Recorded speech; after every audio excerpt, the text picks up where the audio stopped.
Banter. Today we will be discussing the Bitcoin Ordinals, of course, but we have to talk about the Bitcoin ETF approval false alarm posted by the SEC. That's going to be the first thing that we look at. We're also going to look at the Ninja Alerts Gitbook, 88 pages inscribed and SNES on chain on Bitcoin Ordinals. We're going to talk about that. And if our special guest joins tonight, we're actually going to talk about how that emulator was set up. Guests that are normally here are actually just joining. What's up, Wooders? I was about to run it myself, but welcome to the stage. I'm going to finish this intro real quick. So this show is on X and YouTube. Feel free to show us some love on either of those by hitting that like button, that share, or you can join in by commenting on either of those. We'll definitely see it. And of course, the show is brought to you by Ninja Alerts. Mint date January 16th at 10 a.m. Eastern Time on Magic Eden. For further updates, follow Ninja Alerts and Trevor at TO on Twitter with notifications on. Witters, what is up? I was literally about to run this thing myself because we have to go live on this. I mean, we have to talk about it. The Bitcoin ETF almost approval. What you thinking? What you feeling? I swear, okay, this is what they're going to do. They're going to edge us. They're going to edge us into oblivion. And they're going to wait for a good circumstance, I guess, would be the best way to put that. But what we really mean is they're just going to make a good entry for that. And yeah, so they're going to edge us. I'm thinking next week, honestly. I honestly don't see it this week. But imagine mitigating risk going into the ETF approval, right?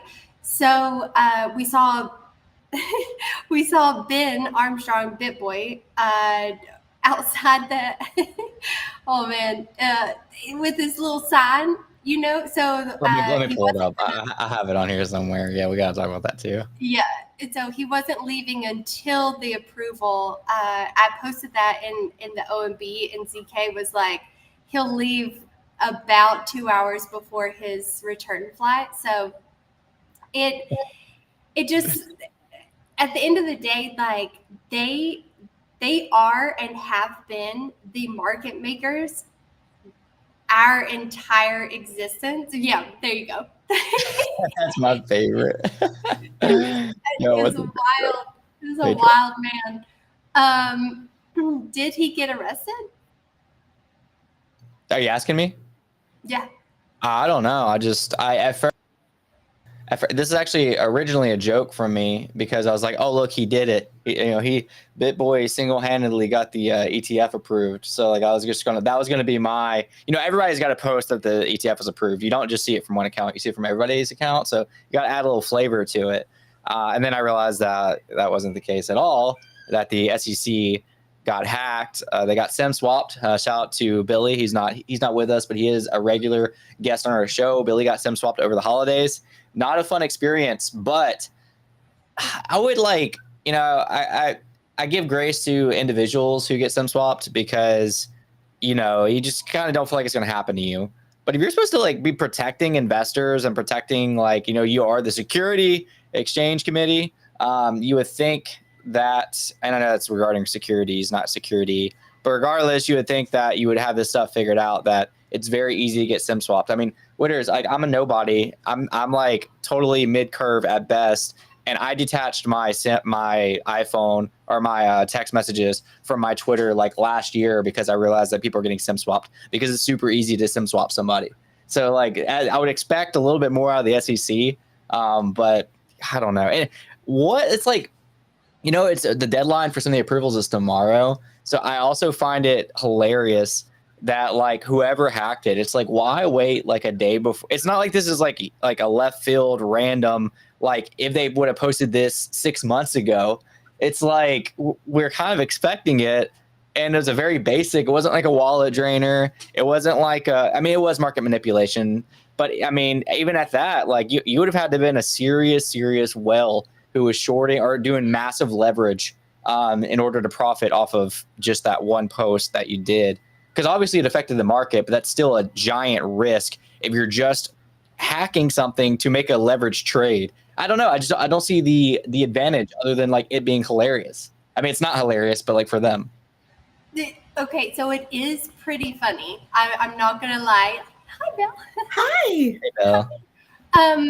So it's funny only in the aspect that it's the SEC, right? You would think that they are on top of just in general, just their own security. But regardless, outside of that, we saw with the fake news article that the ETF was approved, that pumped Bitcoin 10%. And then I've seen a lot on the timeline that there is like resistance at like 48 to 50K. And like today, I think we hit 47, right? So I just don't, I don't know if this is like one of those instances where you buy the rumor, sell the news, because it's Bitcoin.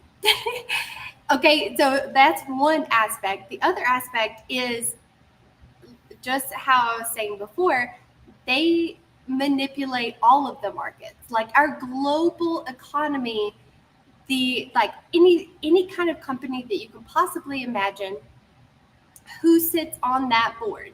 BlackRock or Vanguard, and then vice versa. So who sits on BlackRock's board is Vanguard, and you see where I'm going here.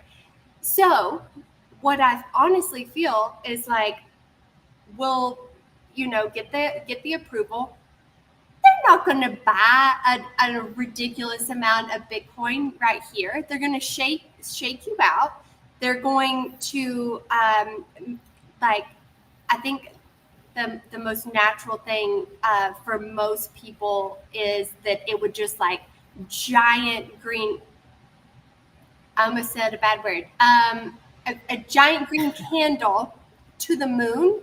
No, that's not what's going to happen. They're just going to like sit and wait and like try to shake you out, and so they can get your Bitcoin, your precious Bitcoin, for cheaper. So what you're going to do is just sit, look pretty. Like everybody, just look pretty. Sit there and don't sell your Bitcoin to the suits. Is the takeaway.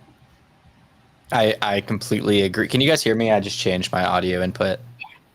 Okay, sweet. You're good. Belle, welcome to the stage. Our brand new NFT Now co-host, Belle NFTs. How are you? How's it going? I feel like it's been forever. It's been like before the last IRL event that all you guys had fun at that I watched from the side. Yeah, how's it going? So does that mean we haven't spoken since like the holidays? Before the holidays. Before the holidays. Holy smokes. Merry Christmas. Merry Christmas. Happy New Year. Yeah, Happy New Year. Witters gave her dad $30,000 in Bitcoin for Christmas. I don't know if you caught that one, but and an OMB. Yeah, so there's that. That's so that's like what dreams are made of. What did he say? I hope one of my daughters does that one day. Yeah. Right. So does he know now what it is at least? So yeah, and now he has perused the entire OMB collection, and he found actually about 3 that he liked more than what I gave him. But then I pulled up, I think or.io or Leonidas tweeted the anniversary of like Block 9, and the one that I gave him was the very first one of the green eyes. So that I owned the first green eye inscription. So I was like, okay, yeah, I know that aesthetically you like these other ones better, but this one is super special, and is why I gave it. It's why I gave it to him, because he can't sell it without me. Like, you just can't. Yeah. And so I know that it's safe. And I onboarded, but I also like cut him off like completely, to where that So the 30K that I gave him, more than half of that was the OMB just in general. So just so it's not confused with like I gave him 30K in Bitcoin and the OMB, like the OMB attributed to that amount. But Okay. he was just like, no way, like this isn't real, which I think That's everything. so awesome. Yeah. How did you make the rest of it? Oh.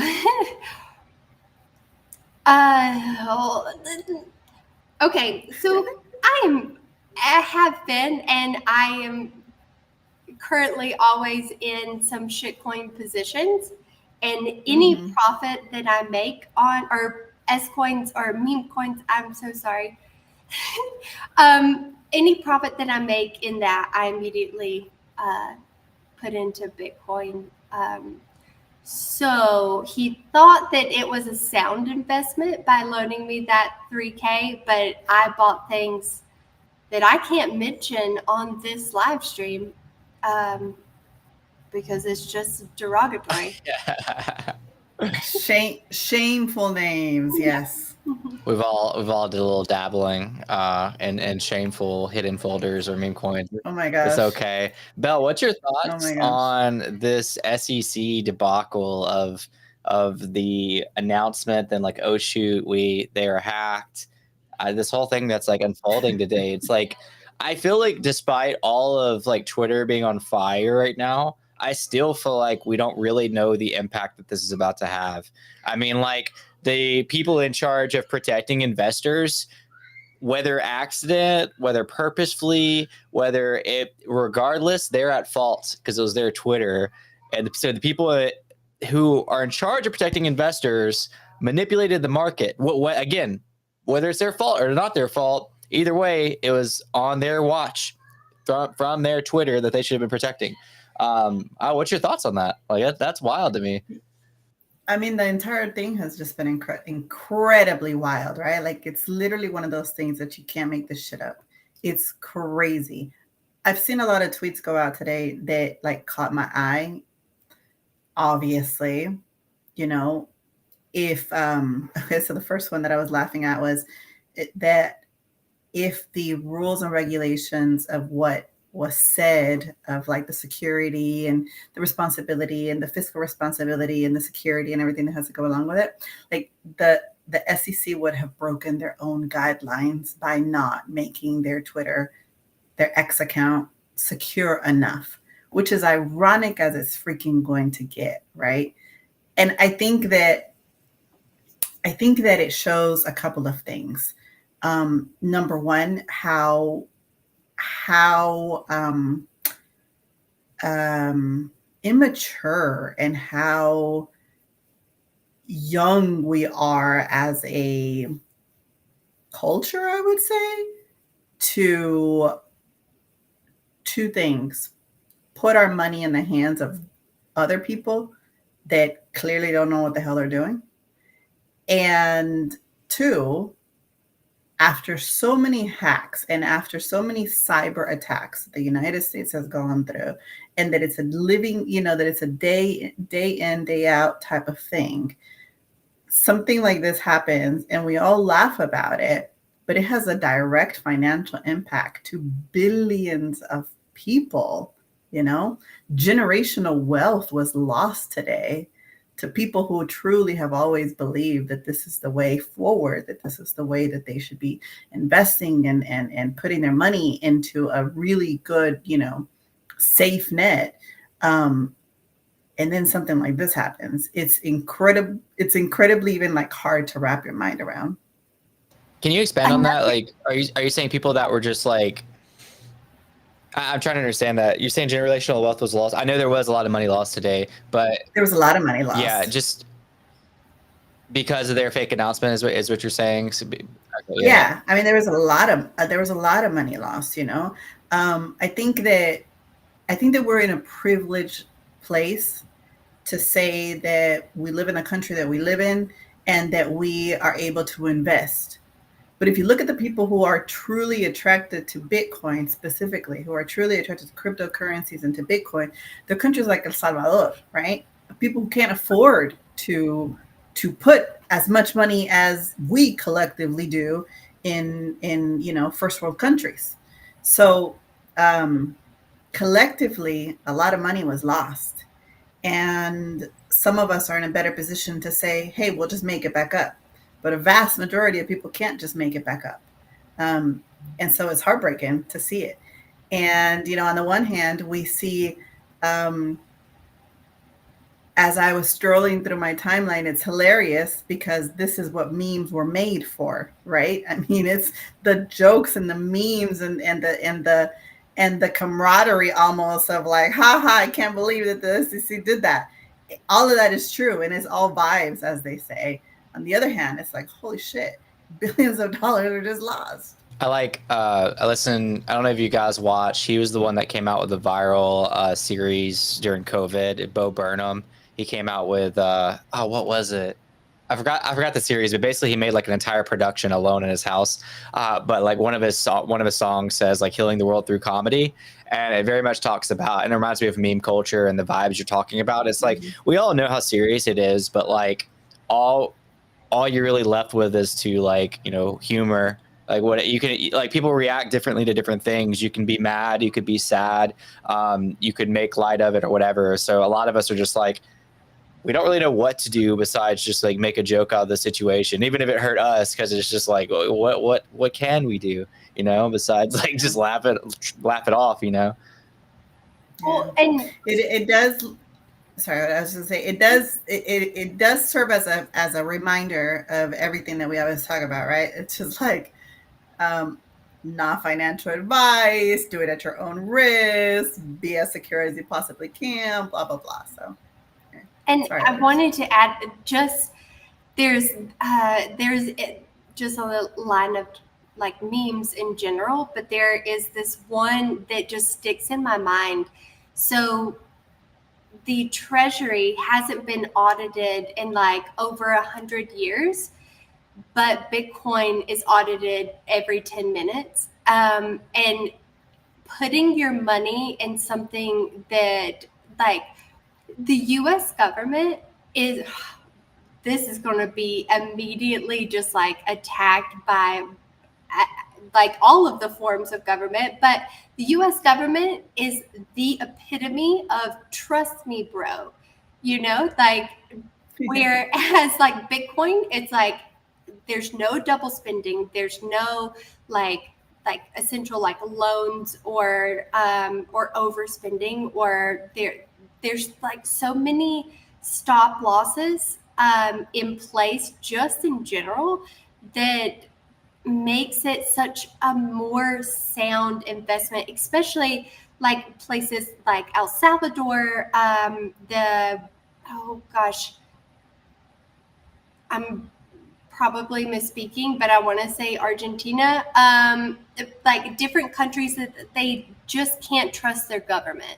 Right. And being able to have something that is sound and is very easy to be like in consensus between nodes. It's going to be the global currency for sure. That's like Witter's like hella bull case. I mean, so I listened to this isn't the first time, but I listened to the Bitcoin white paper this weekend, just like for the heck of it, because like my reading comprehension sucks. So it's like, I know I forget parts of it.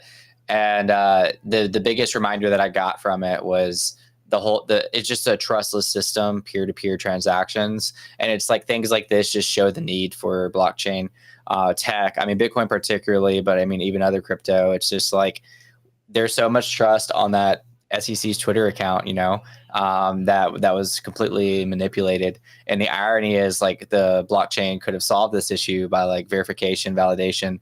And it's just, I don't know. It's like part of me wants to laugh, part of me wants to cry, part of me is like, yeah, I also really feel like somehow, some way, this is going to turn into a gaslighting thing of like, we got hacked by a crypto bro. and we told you that there's scams in this space. You should have listened to us. And it's like, oh, maybe we are the bad people, or maybe that's how other. I don't know. I don't see this just being like an admitting defeat, moving on. It's like what you're probably going to further use this to manipulate something, and it's just kind of it's deflating as like just a regular citizen. It's funny that you say that. I just had a conversation with a friend of mine, and a real life friend of mine. You know, I have to distinguish because it's very different. and this friend of mine is has been in crypto for a while, but he's not on Twitter or anything like that, right? He's just been investing in crypto for a long time. And he tries to onboard all of his normie friends, like constantly. He is the friend who's like constantly messaging and texting and reminding, and don't miss this, and don't miss this, and don't miss this, right? So I talked to him right after it got approved, and to update him of just, oh, hey, it finally got approved, blah, blah, blah. Did your sister, he was going to have his sister, did your sister buy after all? We had this conversation. And 20 minutes later, I called him and I said, okay, so it turns out that it was hacked and it didn't actually happen. And his first thing to me, Chris, was exactly what you just said. Oh, what? They already think that I'm a scammer. Now they're going to think that I'm even more of a scammer. It's like, why do we always have to have these narratives and these stories that surround crypto, right? It's like you can't have a clean crypto story without something wild like this happening. And if you're outside looking in, you're going to think you're just making this stuff up. You're just lying as you go along. I had a very similar situation. I'm with a podcast group. It's called NRN. It's like a refundable network, not non-refundable network. And they sent out one of the first posts that I saw, and they sent it to me. They're like, send to your friends and family or whatever.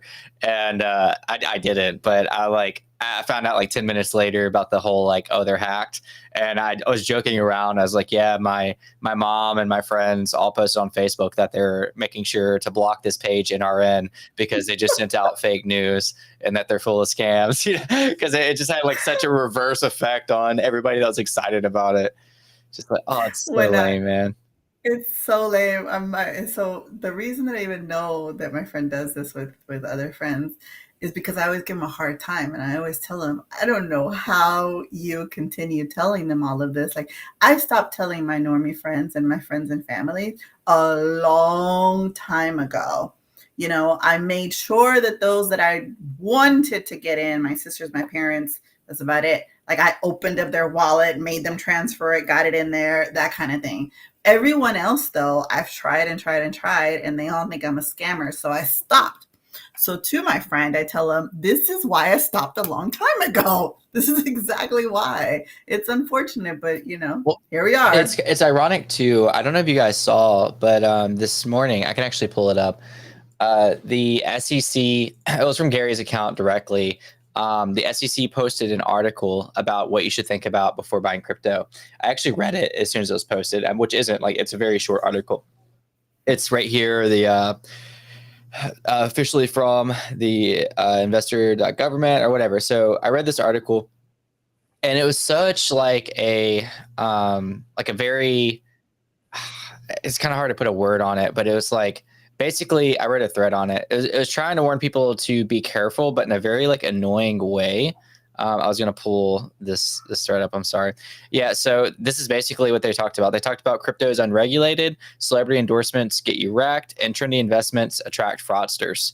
And that's like their view on crypto, and which is super ironic now that I don't know, like the whole thing is just like, they just went from kind of trying to set some investment boundaries, which overall I didn't think that the entire article was bearish. Matter of fact, I'd argue that it was bullish, because they weren't saying don't invest in crypto. They were saying be careful investing in crypto, which to me was basically saying the ETF approval is about to happen. And when it's approved, we don't want you, throwing your money at tokens that Witters throws her money into, because we don't want you to get wrecked and dunked on by Witters. So. I mean, and that's fair, right? Yes, fair. That's an actually sound warning of what I'll make you exit liquidity. Like, I sound sweet as, as apple pie, but I will make you my exit liquidity as quickly as possible. No, and that's only in shitcoins. But the biggest takeaway, and when Chris, you said celebrity endorsements, Giselle and Tom Brady and SBF. Remember when that was like the bull case for FTX and Solana and everything else? It giga pumped to the moon. What shortly happened thereafter? So making sure that you're making the investment removed to where hi. Hey. This is Patrick. I'll introduce him in a second. You can finish that thought, Witters. Yeah, so just making those investments, or I honestly don't like to call it investments. I think that's a better way to describe it is trading opportunities, because just crypto in general, you have to be, it's so volatile, you have to be liquid, but you also have to have conviction. So figuring out a good balance in that, I think, is key. I'm hyper bullish on Bitcoin just in general, so it doesn't matter to me. But the other things, that the celebrity endorsements, name one celebrity endorsement that actually worked out. I can't. Can y'all? No, I can't. Which I know you know this, preaching to the choir, but my rebuttal is celebrities have been endorsing things since I've been born. So it's I know that this is a financial asset, but I mean I would say they've even promoted financial based assets. So it's it's not celebrity endorsements kind of being a scam, not even a scam, just kind of they don't care or they don't research, they just get a check. So it's to me, this isn't a new thing. But I guess because it's financially directly related, I could see how it's a little bit more of an issue. I don't know. I guess even celebrities wearing merchandise that has companies with a stock behind it would kind of be promoting, if somebody is paid to wear a Tesla shirt or something. But yeah, I mean, I get your point. I am so distracted by these two furless cats. I want to know their names. Yeah, I was looking at them earlier. I love them. And this is Sapphire. I love what it. An appropriate name. So we got Patrick Collins up here. Patrick Collins is the man who helped design the emulator. Let's reset the room a little bit. I mentioned this at the very beginning, but I'm going to reset it. So of course, we've been talking about the Bitcoin ETF false alarm. Ninja Alerts dropped their 88-page Git book this week. One of the biggest parts of this Git book, at least in my opinion, is that we inscribed, I say we because I work with Ninja Alerts, an SNES emulator for Ordinals. And we did that based on, I'm probably going to say this wrong because I've never said it out loud, but WebRetro? I'm going to go with Web Retro. And Patrick is the one who developed it. I want to show it off real quick before we kind of dive into it a little bit. So this is just part of the Git book. So I don't know if you guys saw this, because I think Witters and Bell are both involved. I know for sure Bell is with Ninjas, but each one's going to be its own JavaScript application. So you'll actually be able to go inside your Ninja and select a menu. In this menu, you have different options. You can resize the canvas, animate, SNES, which we're going to talk about in a second, stickers, and license, and choose which of those applications that you want to go to, and then go from there. So one of these applications, as I just discussed, is an actual SNES. Quick preview on that is if you click the SNES, you can actually run a full games. I want to turn this off real quick. You can run full games. So Trevor did the the Ninja Turtles, the full out game on an Ordinal, which is getting, which is crazy, just to think about. So we did this because this is really cool. Hasn't been done before with an SNES. Two, it's also part of preserving critically endangered games. Almost 90% of classic games are critically endangered. So what can you do to be able to make sure your Game Boys don't that are no longer manufactured, keep dying, is you can put them on Bitcoin, which is forever. So all that reeling back into Patrick being on here. He's the one that helped design the emulator for the Bitcoin Ordinals. Patrick, welcome to the stage. I guess before diving into any questions, just what's this process been like for you? Well, I kind of want to say it's not like I designed the emulator already existed. It was basically like taking it and making it work in the context of this project. Yeah. So as far as what was it like, it was pretty straightforward. Initially, it was about like, the very first thing was like looking at the existing Super Nintendo emulator, which was basically built to be a desktop application. It was not meant for the web. So before I started like going through the pain of like making it work in the web, I was like, well, maybe somebody else has already made a project. And that's when I found the project that you mentioned, the Web Retro. So yeah, I started with that, and this was like a massive project that basically had like every game system you can think of. They had emulators for all that, and all of this like code to support all these different emulators was all mangled together in this big complicated file. So I started like going through all of that and trying to figure out like, how does this actually like start? Like how does the Super Nintendo get started with a ROM? That was like the first thing to like trace through all of this crazy code. So once I had that figured out, I was able to take a step back and just take the compiled WebAssembly binary for the SNES 9X emulator, take that out and find the basically the code that interacts with it. So I grabbed that. This is like basically auto-generated code by a WebAssembly tool chain called mscripten. So I started with those two files. And yeah, then the next complication was the SNES 9X binary is too big to be inscribed, at least uncompressed it was. So I had to split that up into multiple files and use some code that I had written for a previous thing that I had inscribed for playing music. That basically will take a list of Bitcoin inscriptions and fetch them all, and then concatenate the result of them all together, and then yield that as like a full file. So once I had that done, then we could like basically load all of the split up emulator files. And let's see. So yeah, once that was done, then it was a matter of, when you boot up the emulator, you need a configuration of like what is going to be like set for the control keys, for example. There's a bunch of other things.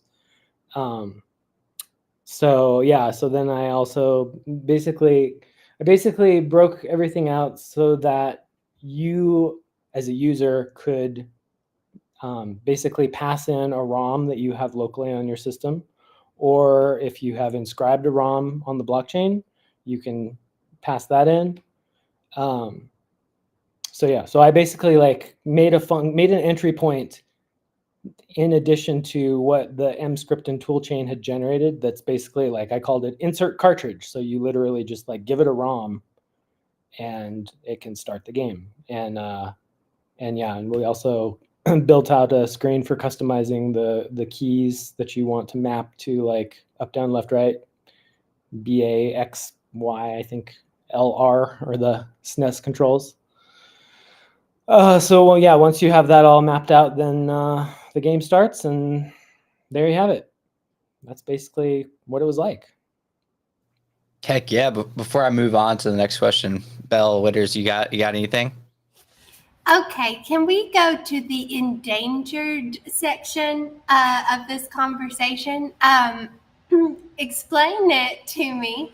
Explain what endangered is. Are you worried that people aren't going to continue to play them? Like, what's endangered? So is that I that never for? said endangered. That must have been you, Yeah. Chris. Yeah, that was me. That was from Trevor's standpoint of one of the reasons why he wants it to be on Bitcoin. And I haven't had this conversation with Oh, Trevor, but I would just assume that, I mean, these manufacturers aren't making these classic games anymore, and they're not making like classic Game Boys or systems or anything like that. So yeah. by putting them on Bitcoin, your kids, grandkids can all play and enjoy these games that otherwise they might not have been able to get a hold of. So again, I haven't had this conversation directly with Trevor. I just like, that's my standpoint. And that's like, I mean, one of the biggest cases for Bitcoin Ordinals is like the provenance and the like, I want future generations to like have something to remember me by. Like, this was inscribed on this date on the chain, and now you can forever see it. And then, so that's kind of what that's kind of what I would assume Trevor's talking about there. Yeah, and I can That, chime in now that I understand the context of what this question was. yeah. Definitely, like especially moving back before like Nintendo stuff, like when you had home computers with like floppy disks, like that's like magnetic media, which is very fragile. And the chances of that stuff, once that's gone, there's only a limited number of floppy disks out in the world. And if those are not like preserved in some way, when they're gone, they're gone. Same thing goes for like I collect coin-op arcade games. So I have a lot of what I consider extremely rare coin-op games, and this is the same thing. They're like physical things. Like nobody's making cabinets that are shaped exactly the same way, or the marquees that are laminate. There are lots of little things in these games that are like irreplaceable, and unless you can send them to some kind of fabricator that can like laser scan them and like make an exact replica. But even then, the purists will be like, it's not the original.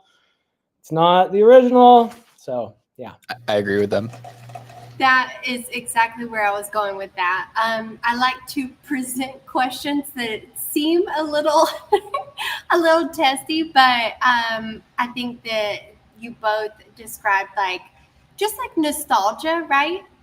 Nostalgia and having something that like is immutable, like Bitcoin, and having that there is so important. Yeah. Heck yeah.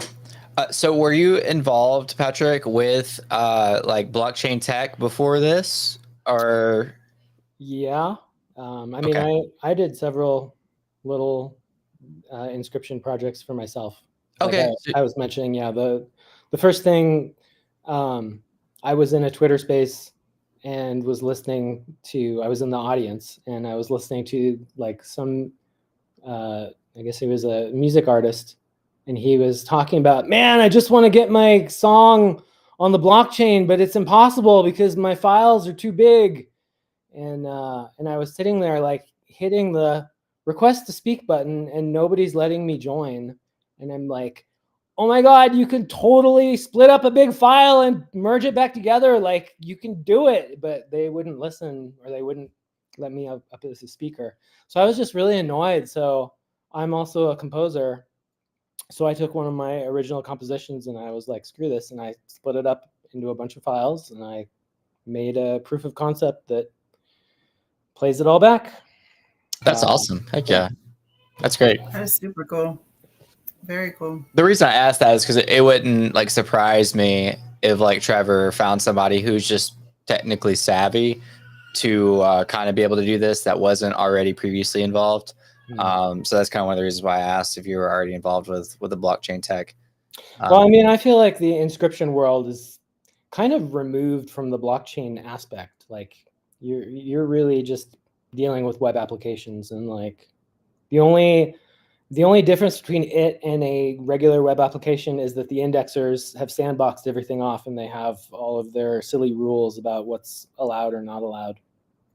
Yeah, I was about to say, can you speak on the the pros on having it on Bitcoin. I know specifically, and of course, like I've read the white paper on this, or the Git book, but I know specifically the way you guys set it up. It's like open source, or like to where people can like add their own thing to it. But could you kind of expand on the pros other than the preserving it of it being on Bitcoin? I guess I don't. So I thought you were asking a different question. I think I thought you were saying like, what is the pros of having this in an extensible way so that people can add their own thing to it? But that's Yeah, not let's go. Let's go with that. Let's go with that. No, I mean, I think that's cool because the more that you can like basically modularize an application into specific, building blocks, then, somebody might not be interested in like all of this stuff, but they're interested in like this or that, right? So they can just be like, I'm making my own thing that's only going to incorporate these two particular sections that I'm interested in and turn it into my own thing. So yeah, I mean, it's cool that anybody who is like a Super Nintendo freak, they can feel free to use the emulator and build their own inscription, and they have complete flexibility of what that means. They could literally make it that you go to a particular inscription and it's bam, it's just like one game just automatically starts. Like they could do that, or they could be like, nope, you're going to have a selection of games that you can choose from, or whatever. They could be referencing now that you can reinscribe. They could literally have like a game playlist that people are free to attach child inscriptions to, and it could just be this like public growing library that gets bigger and bigger and bigger with like all the games that people choose to inscribe. I've never thought about this until this very moment, but when you go to actually sell, like if you were to sell your Ninja, do they get all the games that were under that Ninja, or that were like, under that? I don't know the tech side of this, so. I don't know the answer to that question. I doubt it, because all of that would be under different inscriptions, which would be. Okay, yeah, got you. So. Okay, that makes sense. I was thinking of something else. Okay, cool. Yeah, again, I'm not like, I'm trying to understand the deeper tech side. Like I get like ordinals theory and like certain sides of it, but when it gets a little bit deeper of like what you're talking about, it's just like trying to wrap my head around it, because it's one of those things like as the user, and this is just like going to like bigger market too. I just want to be able to play the games and like put games in there that I would like to play using my Ninja as the application. But understanding it from a tech side has its own like set of difficulties. Yeah. Sweet. What was Witter's Bell? Did y'all see the announcement? Did you feel any type of way about either the SNES part, or I don't know if you saw, there's like 5 other things minimum that were pretty cool in that announcement to me. I mean, it's an 88-page Git book. So I browsed it, and just like innovation, right? So like there's a lot of different projects that are on Bitcoin. The detail and the like, I don't know. It was a lot to digest. I will say that. I'm going to throw it back to you, Chris. Like, do you think that other projects will use this Git book and kind of like tailor their collection towards that?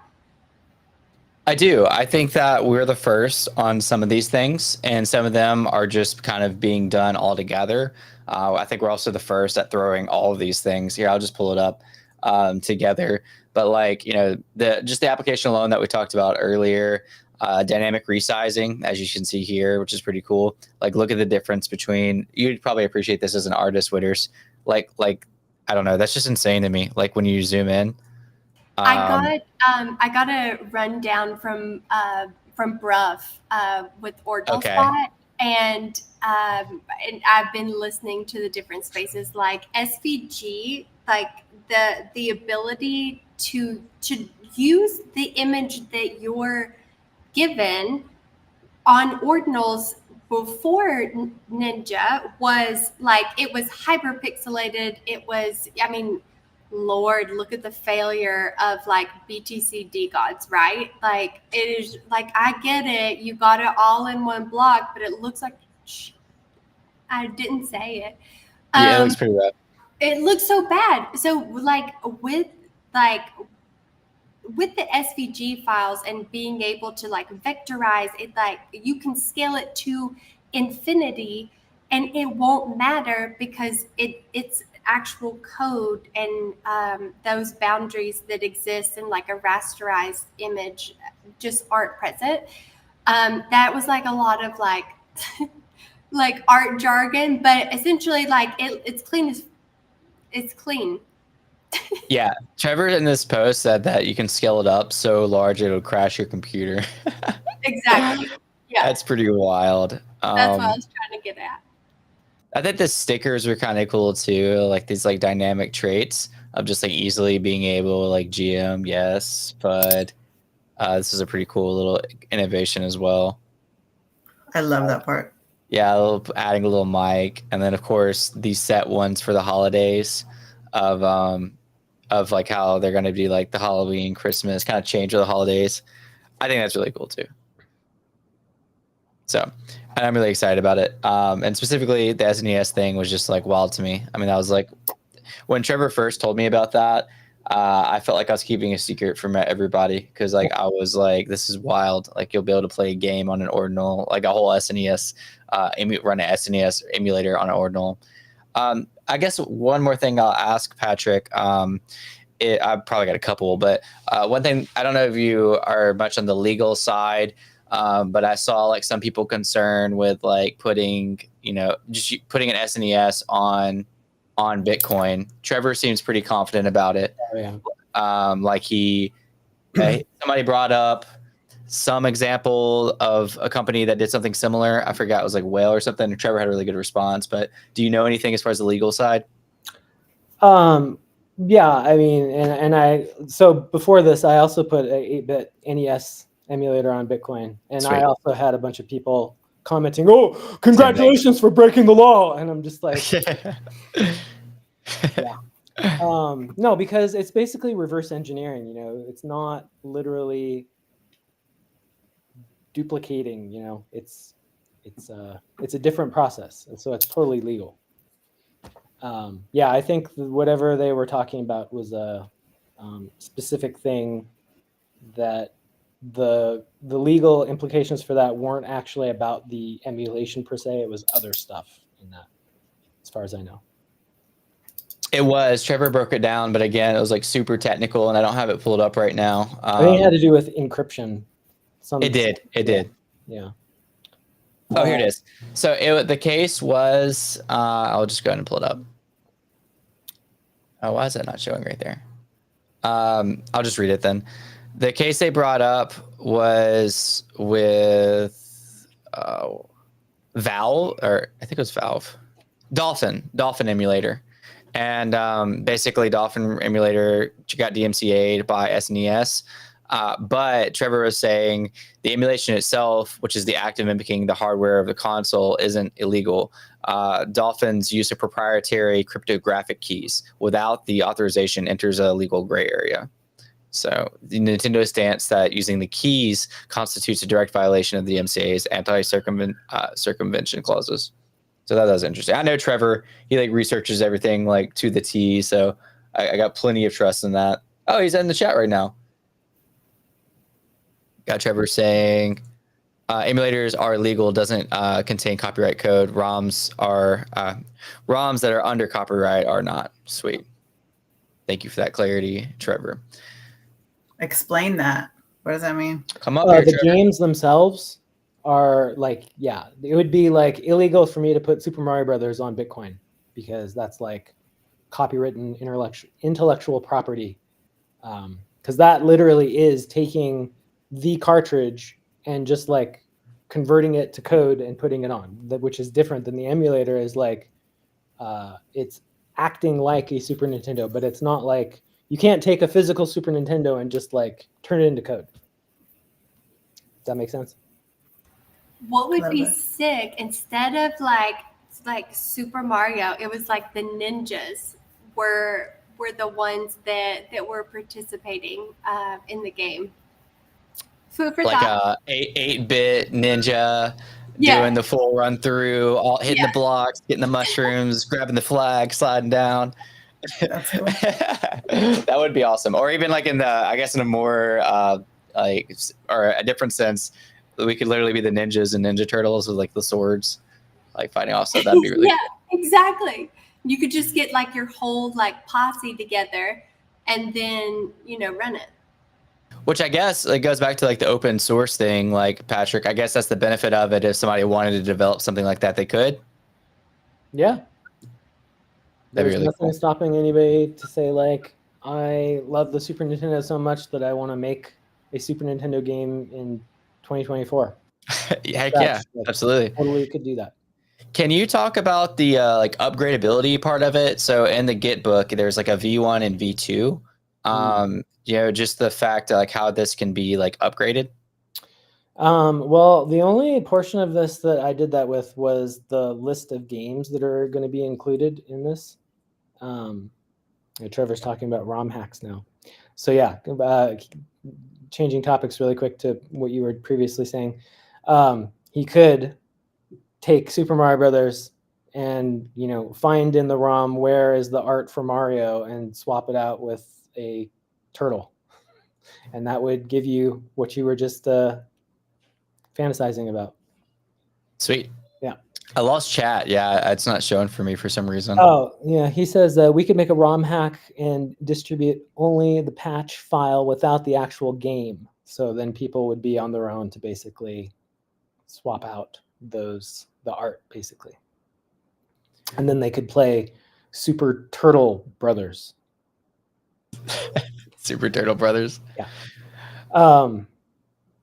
But anyway, going back to what we were talking about. Yeah, so there was just one section, which basically we have a list of games that are going to be included in this. And so that is basically, so the way it works in Bitcoin is you basically are doing an inscription on a Satoshi, right? So you can re-inscribe on those Satoshis. So there are endpoints in these indexers that will give you the list of inscriptions for a Satoshi. So basically what we're doing is calling that endpoint when we know the Satoshi that has the list of games on it. And basically we're saying like, what is the most recent inscription on the Satoshi? And we get that back, and then we call and fetch it, and then there's our list of games. So at any point, Trevor could choose to add a different game or remove one or whatever, change the order of them, like whatever he wants, and just reinscribe that, and it'll just auto magically be updated for everybody when they. So is like Dookie Dash in Ninja's future? I guess that would be a question for me or Trevor. That'd be hilarious too. I think that'd be really funny. But honestly, I think the Hugo to be the first to try to DMCA something. They've definitely shown they're not very happy about people even like joking about their copyright. So I don't know if we should touch Dookie Dash. Probably not. I'm here for the wild card controversies. I wouldn't put it past us or Trevor to do something that's like open source but a little edgy and funny. Something like that would be completely legal would actually be hilarious. And again, if it's open source and people are able to create things, I'm sure there's going to be some really funny. You could hypothetically, if like this was already launched right now and everybody was building on it, like you could make a stupid game about the SEC, or whatever, and market manipulation, and somebody could record it and put it on Twitter and probably go viral. It'd be really funny. So I love, that's one of the beauties of the internet is like seeing people's creativity with open source stuff and just people's creativity in general. For sure. Like I would die if I saw that. somebody's gonna take my idea and do it now. Yeah. But you should totally do that. That's a hilarious way to introduce. And then with AI, Interesting. like, we'll be able to do this a lot easier too. Cause like, you'll have, I don't know how far away we are from this, but there's already AI that can like help you make like applications. And I'm sure there's going to be a point where it helps you make games and kind of guides you through that. So the possibilities are crazy, but I don't know. All in all, like, kind of setting the room back. I'm really excited. Obviously, our launch date is coming or is right on the corner, and I really feel like the technology is doing a very good job at pressing the boundaries of what's possible with Bitcoin Ordinals. Obviously, people like Patrick have contributed to that, and we appreciate you for that, Patrick. And yeah, I mean, I'm super excited for the mint, and we have like the art's really great as well. X Boozy's an amazing artist, curation. So it's not just in the tech side, like we have the art side as well. So, yeah. That's in 1 week, right? Yeah, it's Tuesday. Let me make sure that I'm saying this right before I say it. Tuesday, January 16th. So it's not, what is that? 10. Yeah, that's next Tuesday. Okay. Yeah, you're right. Okay. Absolutely. Woo! It's right around the corner. I am so ready. How do you feel? I'm not nervous at all about our mint. Like we have so many people who allow this, so many people excited, and everything like that. I'm really not even nervous about like secondary. I just like, it's so hard to like, the market decides so much. It's like, I feel like the projects who really deliver sometimes get overlooked, and then the projects that just have hype and speculation, people play off of that. So I'm interested to see. I think we're going to do well regardless. I have no idea. I don't have a crystal ball, but I am interested to see how everything plays out. Just because, again, the markets are so unpredictable. I mean, look at these. I think they're funny, memeable, cute, whatever. But look at these puppets. I mean, those things are wild. They went from like what 00 mint to like point no a point oh no way they yeah 0.02 or something like that Bitcoin, and they're just like Wow. just art or whatever, and it's like not even good art. I mean, it's real art, beauty's an eye of the beholder type of thing, but they're memeable and they're funny, and yeah. So I mean, I can't speak for the market. We'll see what the market decides and what the market values. But super good super confident going into it, honestly. I'm curious. So I know, like, prior, right? You got to choose your ninja, and there was a leaderboard, and like, as much as I wanted to participate in that, I there are different things that I'm working on that I couldn't do it. Where do I stand? Like, I've had ninja alerts, like I'm in the Discord. There's like, I check all the boxes except I'm not on the leaderboard. I didn't get my custom ninja. Like, what does that look like for just like an average minter? Yeah, it's still just going to be a competition for the allow list, for like accumulating as much points as possible for a snapshot, which I think is the 12th, but I'll need to double check that. And then our snapshot's going to be the top. It's supposed to be the top 1,000, but we're manually auditing bots, and there's going to be a lot. I mean, it's the NFT space, so I can't give a hard number, but like, to give an example, I mean, you could be in the top 5,000 and still have a chance to make it, instead of just the top 1,000. I don't know. Maybe we have 1,000 legit people. I can't say definitively. I can just say confidently that we are going to have a lot of bots, and we're going to boot them with a zero tolerance policy, even if it looks like people were like remotely botting.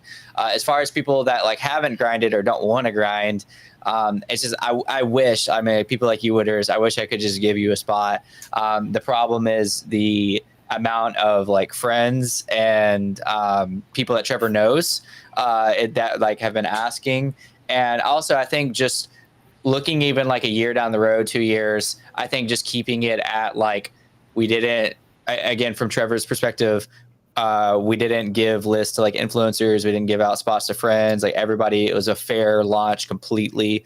Trevor actually responded to a pretty big post yesterday saying this. And I mean, it's pretty much, not even pretty much, it's as fair as it gets. It's one of the most fair launches I've ever seen. I remember I joke, not even joking, but like one of our like somebody we're like super close to was like, how do we get like an allow list? And Trevor's like, make a pizza video. You know, this was back in like March or whatever. And this is like a borderline. I remember it was like a team member, like a borderline team member. I kind of cackled. But yeah, I think at the end of the day, it's just like it's more than just like not trying to play favorites. I think it's like looking back, knowing that it was like as fair as it can get as launch for everybody that like, you know, put in the work. So we have a week, right? Is there something that holds more weight over like in climbing the leaderboard than other things? There is the points are explained on the website, and I think we even have a video going over the points. I think the biggest thing that's holding a lot of people back, and yeah, so just to clarify, the final snapshot for the allow list and wait list is this Friday, January 12th at 9 p.m. Eastern time. I'll actually go ahead and pull this up real quick. Why does it keep on doing this here? Let me remove that and go here. So here's the final thing. Every allow list and wait list winner manually, one by one. No mercy to any botters, cheaters, or people who invite fake accounts. Disqualified accounts are removed after the snapshot, not before, to maintain the element of surprise. Your current leaderboard position does not account for disqualified accounts, meaning accounts significantly below top 1,000 rank will still make the allow list, and accounts below the top 3,000 will make the final wait list. Basically everything that I just said, but you can have it there like on paper. So going back to your question, a lot of people get held up. You need 2 invites to be able to like start grinding for more points. Those invites, and I've said this many times, but like obviously not everybody's going to catch every announcement. So if you're watching this right now, or Witters, like if you need alpha, here's your alpha, is the invites need to be active invites. You only need 2 active invites to unlock to unlock more. And so what a lot of people are doing is they're inviting like people that don't do anything, like they don't ever go.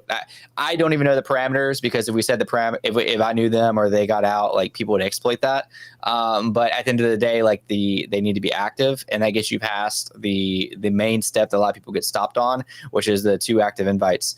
After that, it's like pretty simple stuff like reviewing. There are things you can do for bonuses. I don't have in the back of my head like what's weighted more, but like if you really wanted to grind for it, what Billy did was like we have like other like our Ninja Alerts collection on ETH. I think that's worth a good amount of points. And then Trevor has done stamps. He has done random drops, like Ordinals drops, where there's a lot of them. There's a lot of like mini side quests that don't take a long time at all. I would suggest getting those 2 invites and then like tackling as much as you can in one night. If I was, you know, discussing with somebody. I think I will tell you. Sorry, Belle, go ahead. Yeah, what I did was my stamps, my 2 invites, a review, and I think that I'm missing one more thing. But yeah, I was definitely one of those people. I was like, what do you mean I have to grind for this? I had to grind. I had to send links and stuff. And one of my friends was like, you're not getting it, but you're on shows with him all the time. I was like, I know. I still have to grind for this stupid thing. But here we go. I know. I mean, I love, you know, but I love it. So grind, girl. Yeah. That's what you got to do. Again, just going back to trying to be as fair a launch as possible. It really is. And you know what? I think that that's going to go down like really well in history, because as the more people jump onto Bitcoin, and we get to see all of the people who are building it, those kind of things will be taken into account of, you know, yeah, they made it, but they were gifted that one, or yeah, they made it, but it was, you know, an honorary, or yeah, they made it, but they were some of the insiders. Literally, there are no insiders on this one. Either you do the work or you just don't. Yeah, exactly. What's a big? It's like a Bitcoin collection that Mika and Farouk are pumping. Whatever that is, probably not a good buy. I have no idea. I haven't seen it. I know Bitcoin Cats dropped today, but I don't know if it was that. And I also don't even hardly know what that is, but I just heard people talking about it. Right. But with all that being said, Bitcoin Cats. Yeah, I was like Bitcoin Cats. I don't know. I didn't feel super good about it when I saw it. They have like 200,000 people followers on Twitter, and there's like 10,000 people in Ordinals. So I don't know. Didn't look great, but Nice. with all that being said, we're up on the hour. I had a really good talk about the fake Bitcoin ETF approval, about emulators. Patrick broke it down for us on a technical level. Witters, Bell, thank you guys so much for being here. Appreciate y'all as always. Patrick, thank you for joining. We'll be live again next Tuesday, same time, 6:30 Eastern time, PM. On Thursdays now, we're running Not Financial Advice again.